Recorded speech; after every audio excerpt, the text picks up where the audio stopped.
তা বেসিক্যালি এরকমও কেউ কেউ বলছেন, এটা তদন্তের বিষয়, জামাতের আভ্যন্তরীণ কোন্দল কম কিন্তু জেলাসি আছে।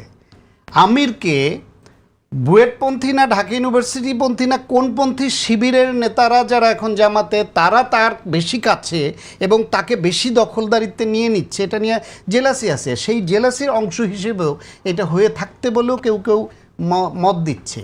এটা জামাতের নিজস্বভাবে তদন্ত করে দেখা দরকার। সুতরাং হ্যাক্ট হয়নি এইটা মোটামুটি এখনো পর্যন্ত আমি এটাই বিশ্বাস করি, যতক্ষণ পর্যন্ত জামায়াত ওই রকম কোনো মেসেজ বা মেল না দেখাবে। এক। দুই হলো এইখানে এই এক্সে তারা যা লিখেছে সেটার সঙ্গে আল জাজিরার বয়ানের আপনি বিন্দুমাত্র পার্থক্য পাবেন না, শুধু ওই একটা শব্দ ছাড়া।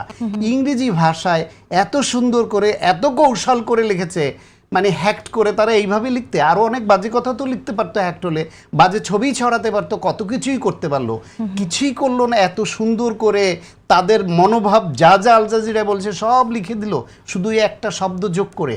সুতরাং এটা না।